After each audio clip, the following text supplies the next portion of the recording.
Hey everyone, and welcome. In this video, you're going to learn how to win in 3 minutes as a jungler. This will involve stealing the enemy's first buff, getting first blood, killing the enemy jungler at his second buff, and stealing it afterwards, into then hitting level 3 while the enemy is still level 1. Trust me, you don't want to miss this one. We even included a tier list of the best champions to use when executing this strategy, so make sure to watch until the end. So let's jump straight into it. All the footage you'll be finding in this guide is me smurfing in Platinum Elo. We chose Platinum Elo since it's either a benchmark a lot of players have as a goal, or an Elo players find themselves stuck in trying to get to Diamond. Okay, so you want to start the game invading the enemy's red buff to place a ward in the brush next to it. It's important that this ward both grants vision of the brush as well as the red that will be spawning. You then retreat and wait for the buff to spawn, as this will set you up for a late invade you'll be doing with your closest side laner. You want to invade after the enemy has taken some damage from the red buff and have used their ability cooldowns. This will leave them weak to your initial surprise attack. However, a really common occurrence is that when you initially go to invade to place the ward, that the enemy will actually early invade your own red buff on the other side of the map. For example, in this game, the enemy team has a blitzcrank, which usually signals an invade will occur. I wait in the island brush in case blitzcrank is invading the topside jungle. However, he's then spotted invading my red with his team. I immediately respond by invading the enemy's red buff. I then do something slightly different, so pay attention. I place a ward in the raptor brush and then wait in the brush above the red. This is so that I can spot out in advance how many enemies will be coming to the red buff and plan out the attack or retreat accordingly. The exact same principles apply though. You're executing a surprise attack with your side lane at the enemy's red buff. In this case, we get Rek'Sai's flash and a bunch of damage. I'm spam pinging for assistance so that my mid laner knows to rotate. I then back off the red buff since the enemy mid laner is missing and mine isn't reacting. Once I see that my Tristana is reacting, I then pull the red buff. It's perfectly fine to fight here since the enemy Rek'Sai is half health and has no flash, along with Camille taking some damage. Now, here is where there is a very important dynamic to be aware of just as the enemy Echo comes in. Both junglers have Smite available, and as you should know, Smite will heal you for 70 plus 10% of your maximum health. So when this fight breaks out, both junglers are going to be looking to use Smite on the red to give themselves a heal to help them win the fight. The problem is, as you can see at this point, the red buff has so much health that whoever smites first will then lose the red buff to the enemy jungler's smite shortly after. So as Rek'Sai gets focused by Jax, she's then forced to smite the red to help her get her health back. Now, with me still having my smite and it doing 390 true damage, it's impossible for me to lose this red buff. So I immediately start focusing it, and why is this?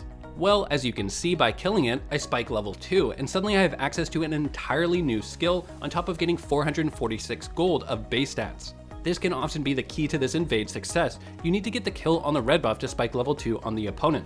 With my level 2, I skill into my Q ability and make quick work of the enemy Echo. Here's where we enter into the second phase of the invade. You see, by Rek'Sai fighting me over her red buff, she spent a lot of time only to get low in health and use her flash and smite. This means that she has to recall and then head to her blue buff. So we want to execute a transition gank mid and invade the enemy's blue. This transition gank mid is likely more important than you realize. As you can see, you can get a lot of damage on the enemy mid. In this case, we actually kill him, but if we didn't kill him, we can still get him low on health as well as help our mid laner push the wave to get lane priority. This way, our mid can rotate with us and help us with that invade on the enemy's blue. Keep in mind, at this point, I'm checking for the lane priority that I have bot lane. If my bot lane is completely pushed in, then unfortunately I won't be able to do the invade on the blue since the enemy bot will just collapse on me with their lane priority. I'll either have to take my own red buff at that point or gank the pushed up bot lane if it looks like it would be successful. However, if the lane is even or my laners have the push advantage and lane prio, then I can go for the invade, which we can see in this game is the case. So I move in for the blue buff. Again, I don't want to hard commit to this since I'm waiting for my laners to react. I kite back and patiently wait for my bot lane to arrive and then go aggressive. Now, as soon as I see Rek'Sai, I know she's dead. She has no escape ability and no flash, so I quickly kill her with the help of Janna. I then finish stealing the blue, into then taking the nearby scuttle that spawned. I'm now level 3 with double buffs to Rek'Sai's level 1. Rek'Sai has 0 CS to my 12, and I've stolen both of her camps. Obviously, as expected, the enemy mid laner and jungle rage quit and left the game. I'm going to be honest with you, this is going to happen a lot of the time that you successfully pull this off, since it's insanely tilting for the enemy and just so hard to come back from. However, even if they didn't leave, Rek'Sai is completely screwed. There's no way for her to even farm her camps. I'm level 3 and I'll look to continually invade her camps, stealing them, trying to kill her, and making it impossible for her to level up. For example, after taking that Scuttle bot side, you can imagine I can invade her raptors, giving me another transition gank mid on the Echo. Then, after taking the raptors, I could assume that Rek'Sai would go for her wolves and Gromp after seeing me transition gank mid to the top side of the map. So I can then just transition gank mid a third time after raptors and then invade her at her wolves and Gromp. You can see how I'd be putting down all this pressure on the lanes, specifically mid in this scenario, which again gives me lane priority for my mid to follow my invades while stealing her camps and preventing her from getting back in the game. Okay, I know some of you are going to be complaining that a bunch of things went perfect in this game or that your teammates wouldn't react. Here's the thing, yes, this strategy won't work 100% of the time, but when it does, you will literally win the game in 3 minutes. Still, I know a lot of you won't be convinced, so let's take a look at when things don't go exactly as planned. Before we get started, I quickly want to mention that if you're not signed up to Skillcapped, then you're missing out big time. We just hit over 800 guides on our website, which are the best on the internet. With challenger tailored courses we've spent hundreds of hours perfecting, you're sure to improve. We're so confident in this that you can see what rank we think you'll hit while actively using our service before signing up. And if you don't hit that rank, then you can claim a refund. So there's literally no risk. In this game, I'm playing Graves against Mordekaiser in Platinum. If you're wondering why I'm playing Graves, I honestly just like the champion and he got a buff on patch 10.5, so I've been trying him out a lot more. Don't worry, as we said, we'll be giving you a detailed tier list of the best junglers to do this strategy later on in this guide. So I'm facing an enemy Blitzcrank again, and I'm anticipating the invade on my own red buff. So I use the same opener we discussed earlier, invading into placing a ward in the Raptor brush and waiting in the brush above the enemy's red. Sure enough, we see Blitzcrank and his team look to invade and then retreat.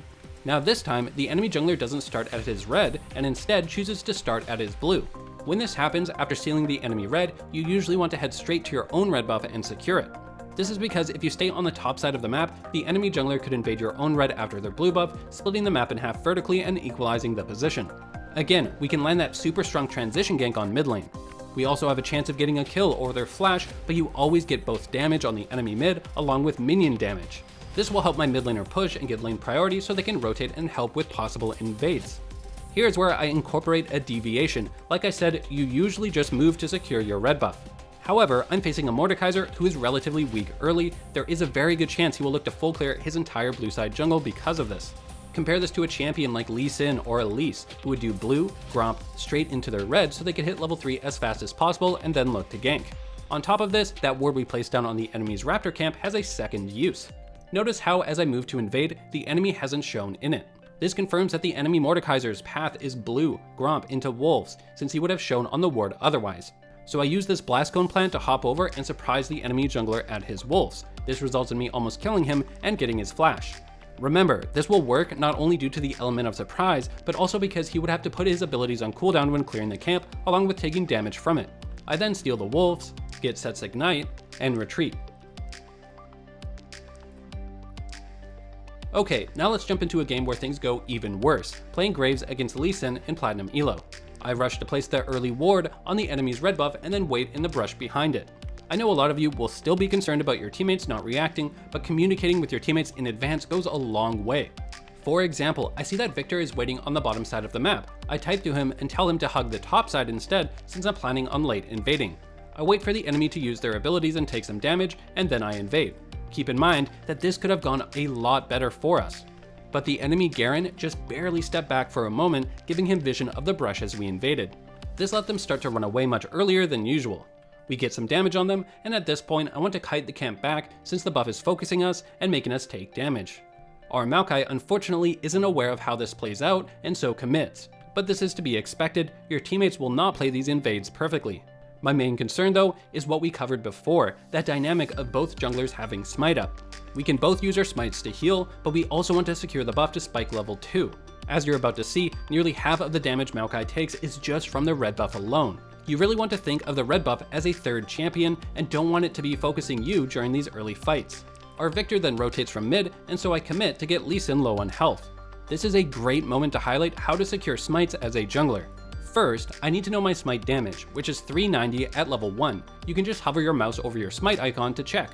Next, I need to pay attention to the damage numbers from my auto attack or ability I'll be using prior to my smite. In this case, since I started E as Graves, I only have my auto attacks to rely on. As you can see, it shows that my auto attack will do 155 damage. Great, so we just add these two abilities together, smite damage along with my auto attack damage, which is 545.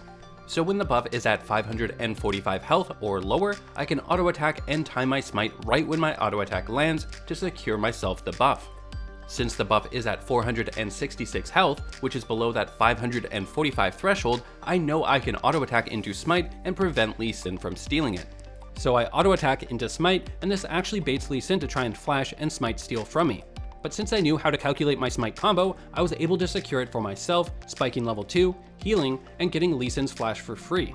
Unfortunately, there are a couple of things going wrong here despite me having the level 2 advantage. Remember, our Maokai took a ton of free damage from the buff. Well, despite him starting Corrupting Potion, he hasn't been consuming his charges to heal himself up, so he's just hiding in a brush with no health. At this point though, I do see a free kill. Lee Sin has used flash, so he has no way to escape and is low on health. I'm expecting Victor to commit with me and flash auto attack and using his Q to get first blood, but instead he backs out. This then forces me to have to use flash and also retreat. And in the end, you guessed it, our Maokai actually dies due to not using his Corrupting Pot charges, poor positioning, and a bad flash. But we're still able to trade back a kill,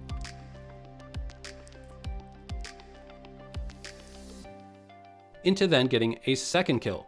So yeah, things can definitely devolve into a fiesta really quick. But as long as you focus on yourself playing it properly, you typically come out at least even.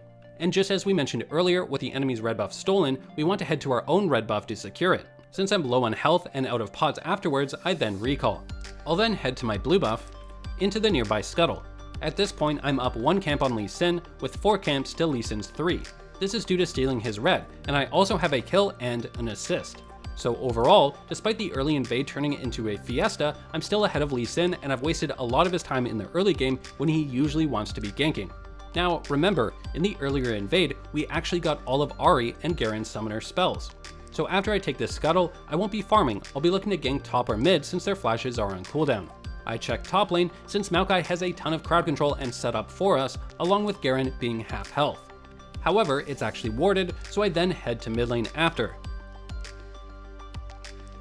It's then that I see Lee Sin trying to gank bot lane.